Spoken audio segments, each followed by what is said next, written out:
Trying to warm up. Here, let me.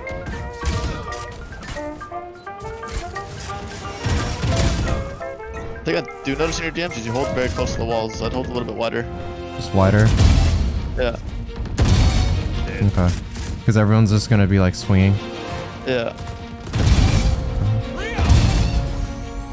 Instant improvement right there. Noticing your mistakes is the most challenging part of improving. That's why I think having a coach or someone higher ranked than you to check your game is just a shortcut to climbing faster. Even though I reached Radiant multiple times, there's always room for improvement. And since making these videos and coaching takes up so much time, I haven't had the time to grind more Valorant. And that changes today because I asked Coach Inox from my Immortal Remap program to check my games and help me get back to the grind on the right foot. So let's hear what tips he has to give. And make sure to stick around till the end because he shares a really good practice routine that has helped a ton of our students rank up. So yeah, welcome guys. Today we're going to be doing a coaching session where Coach Inox is going to be coaching me, and he was the former head coach of GSM Academy and Gen.G Global Academy as well.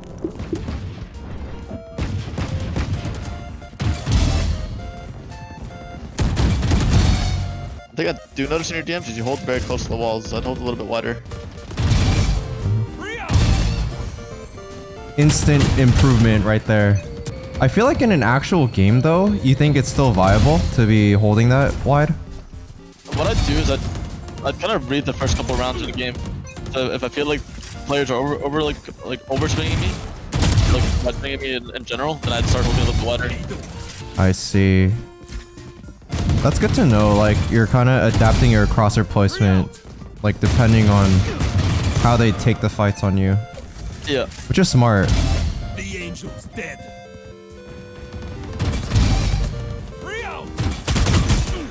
I should have held wider. I think one thing you can also start doing is you can incorporate a little bit more crouching. Okay. Right, because that was a close one.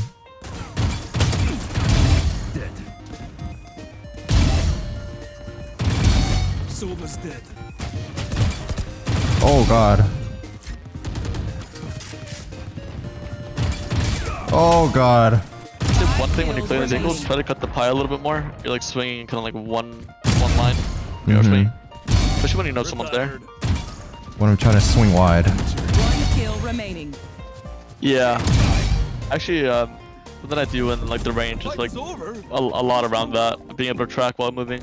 Yeah, I feel like even around like Ascendant, Low Immortal, it's kind of hard to get your team on the same page of like what you're thinking about or having them to do certain things that seem very obvious of what they should do. A few moments later. Kind of want to go C here, low key. Yeah, I just see against Cypher. You guys want to go C against Cypher early?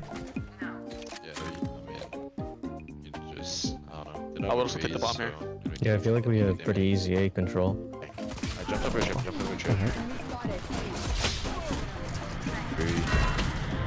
Can we satchel a cross raise? I'll flash wide. I'm trying to speed it up, broken. Yeah, let's go B. Let's go B. Let's speed it up. Oh, he's in this. Heaven. Nice. Yeah, I kind of like paused there for a bit, not knowing where my teammates wanted to go. Yeah. I think as soon as you see the vibes on B, I would just like be the one that like kind of lead the reaction to go B. He peeked out C. Last player standing. Spike down. Attacker spawn. Take your time a little bit there. Yeah, the way I peeked that. You think I should have jiggled it or? Yeah, jiggle first and then use wide swing. Jiggle first, wide swing. Yeah, and I also have ult. I'll flash mound and then let's ult site. Oh shoot, I said I was gonna flash. Baited my team. I'm gonna ult.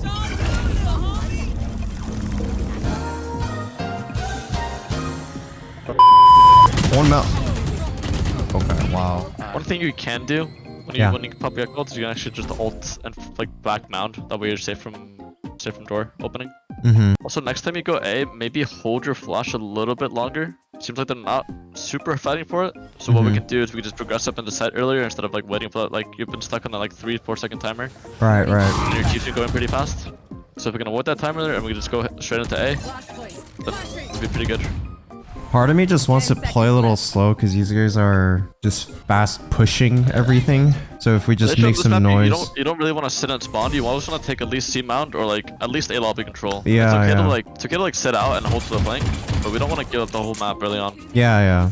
I meant like fight somewhere early and then see if they push out, basically. Yeah, yeah. Real quick, if you also want help from Coach Inox and over a dozen other Radiant and VCT coaches, we can help you inside the Immortal Roadmap program. My team of Radiant coaches and I will watch your games, find your bottlenecks, and build a personalized roadmap for you to reach your dream rank in just a few weeks. We helped hundreds of players reach Immortal and Radiant, and we can help you do the same. If you don't rank up 500 RR in 10 weeks, you don't pay.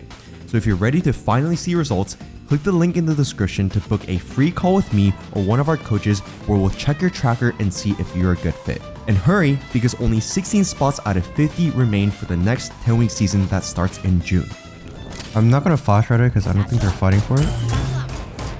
No, she was main. Come back or just fade One that. enemy remaining. Stairs, no. He's stuck. Nice. We've gone AC quite a bit. I think here we try to encourage like a B split. Okay, because it's just a little bit predictable. Yeah, yeah. Okay. Also, like root right on this map. Like if you just go in front of root, like by where like the end of the wall is, like the edge of the wall is, like kind of right in front of you, with like the little like in the middle. Like you jump over root and it's like that little gap in the wall. Yeah, right there. Yeah. Right there? Go there and ult from there. Yeah, yeah. Go up there and ult from there. That's like the safest option. Let's do a B split. I'm gonna ult into B. Okay. There, I'm gonna ult. There. Just break the door. They open C door. Oh, that was fire. CT heaven. Out heaven. Out. Oh, my bad. Last Honestly, it kind of came down to your raise whipping ults, but your priority is always just getting your movement down ASAP. So like, Yeah. I would just probably jump spotter, got the bomb down, and then tuck back into broken. Yeah, there's almost always one guy playing broken, regardless of like, how the round's playing, especially if you have a clove in your team. That's Cypher Bound lost. to be one guy there. But then they started 3B. It's kind of a big tell. It probably means that they're like playing for the rotates. So again, pulling rotates here is probably like our best bet. Yeah. They had 3 towards B, like they're rotating pretty fast, so maybe we can pull rotate towards A and then like end C or something.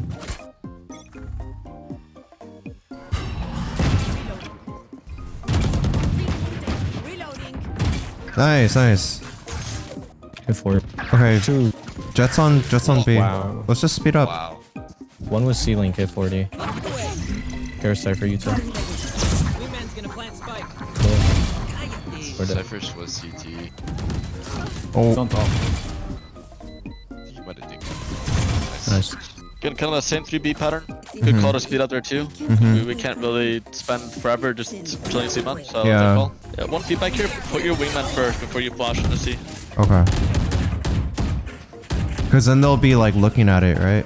Getting your bed. Oh, I can plant actually. What the heck?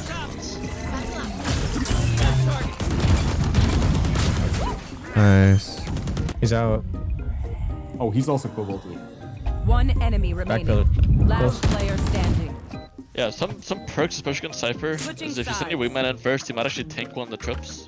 Mm-hmm. So instead of you running in with flash in first, right, you just have the wingman tank the trip. Someone will break it eventually, right? Yeah. And you can keep boosting. That's a good point. Because I usually allows throw the you to, flash like- back here from here, but Yeah. you're right. Like having that go in first is probably a bit safer. Yeah, well, that way too, you don't have to pull out any additional util when you're on site. You can kind of just be a part of like. Right. hunt No, builds. it makes so much more sense. I hear a few. Wait, that should be. It's solo B, solo.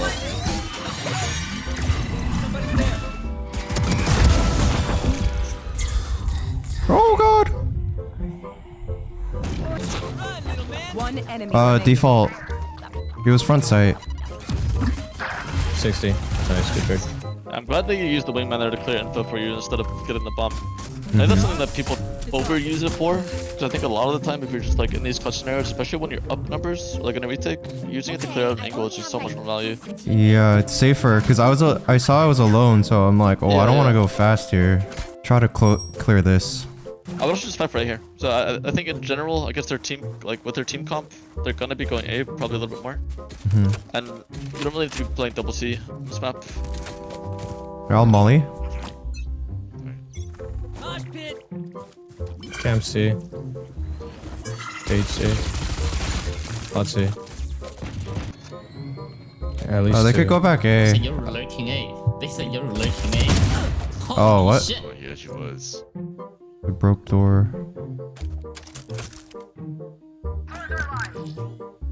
Jump spotted it. Yeah, I would just blast here. Never mind. That's tragic timing. Yeah, I don't want to hold that angle. Like, that's a pretty awkward angle to hold. Yeah. I would just want to flash earlier for the info. That way you Okay. know if someone's looking up, and then you can progress in that deeper angle instead. Could be a main. So I know bad timing for that call. yeah, it's okay. I was here. It is a weird angle for sure. Yeah, I would just flash out like as soon as you're re-clearing Flash a lobby. You know, as soon here. as you kill that guy, you would just flash like anywhere that hits rubble. Yeah. Because then it allows And you then to I get on could the just deeper push angle up. too. Yeah, and just hold Yeah. that. Yeah. No, I did feel really weird. I'm like, you saw me like switching guns. Yeah. You hear like the way you progress up here is just Molly is good, but you almost want to always be pathing like right side to bend, and just getting ready to do the flash. Right here? And then Yeah. flash? Okay. Yeah. Oh my god, you No one. crazy. Down.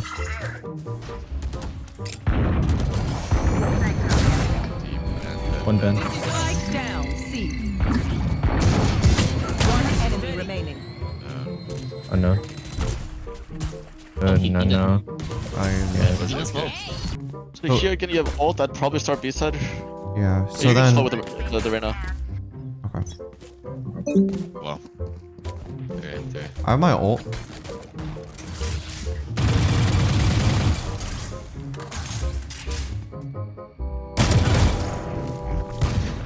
Oh my god. Somebody's there. Oh my god, Jaku. So, 2 I'm gonna ult. Spike I think planted. one tree. Backside. You're back. Drop. One enemy remaining. Wait, what? Maybe TP out.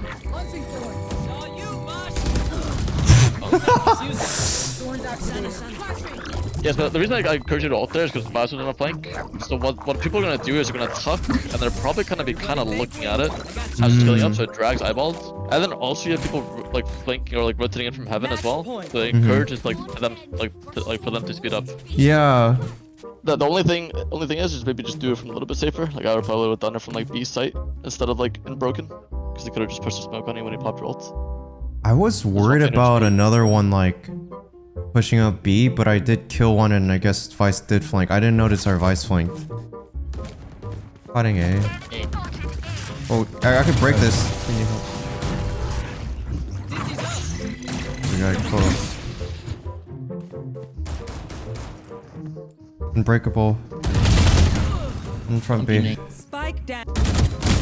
Nice. don't give me GG. my kill, man. To be smarter. Again, what the one added benefit when you play B is when you do that door breaking start, Access satisfied. and like you even just show any piece of utility, that B guy's gonna be pretty much encouraged to walk up on you. Do you have any other notes for me? Like anything that should be my next focus?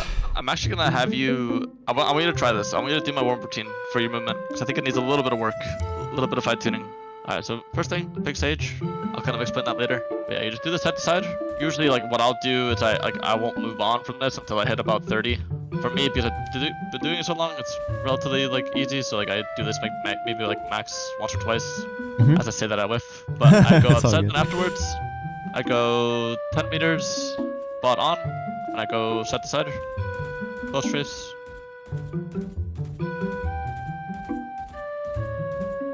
I do this until about 100 headshots, and then I do wide strafes. So I do one, like 2 steps.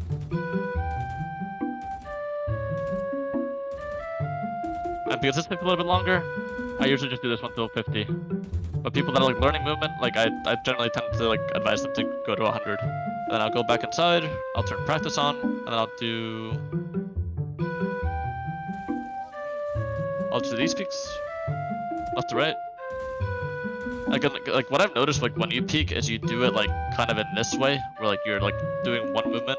And like if you remember that clove fight, like the way I would approach that clove fight is probably like this first, like jiggle peeking first, and then I would Yeah, swung, right? like in spawn. Yeah, Or when like- I'm rotating. Yeah. Like I probably would have like jiggled the info first, or I would have like peeked like this, right? Yeah. So you're clearing like like the 4 different angles that guy could be on, right? Exactly. But for this exercise, I'll just go left to right.